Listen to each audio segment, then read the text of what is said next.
Hi అండి, అందరికీ good morning. ఇదిగో మా స్టూడెంట్స్కి అయితే ఈరోజు బ్లౌజు మొత్తం అంతా చెప్పానండి. హ్యాండ్స్ షేప్ తిరగట్లేదు, హ్యాండ్స్ ఎలా వేయాలి అన్నదే నేను ఈ క్లాస్లో అయితే నేను చెప్తున్నాను. చూడండి, డ్రాయింగ్తో సహా పోలింగ్తో సహా చెప్తున్నానండి. ఇగో చూడండి, ఫారా ఉన్నాయి, ఓపెన్స్ ఉన్నాయి, మన ఆపోజిట్లో ఉండాలి. పోలింగ్ మన వైపుకు ఉండాలండి. మన వైపుకున్న తర్వాత ఇది హ్యాండ్ పడవచ్చి నేను 10:30 పెట్టానండి. హ్యాండ్ పడవచ్చి 10:30. అలాగే ఇటు కూడా 10:30 పెడుతున్నాను చూడండి ఒకసారి.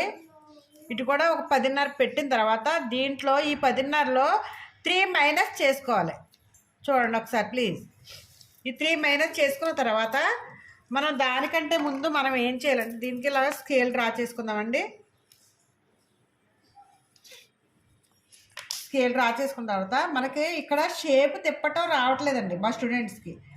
షేపు ఎలా తిప్పాలన్నదే, ఎంత ఇంచు తేడా పెట్టుకోవాలన్నదే ఇగో చూడండి 2.5 పెడుతున్నానండి నేను.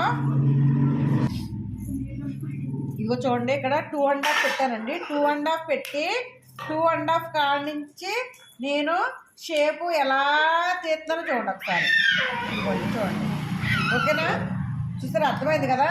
మన హ్యాండ్ లూజు ఎంత ఉందో కూడా చూసుకోవాలి. హ్యాండ్ లూజ్ వచ్చి 5.5 అండి. హ్యాండ్ లూజ్ వచ్చి 5.5 అంటే మనం 5.5 కాడికి ఇక్కడ మార్కింగ్ పెట్టుకున్నాను. మార్కింగ్ పెట్టుకుని ఇటు నుండి ఇటు కూడా నేను అటు ఇటు కూడా నేను స్కేల్ వేసి ఖర్చుతో సహా చూడండి. ఇప్పుడు అర్థమైంది కండి.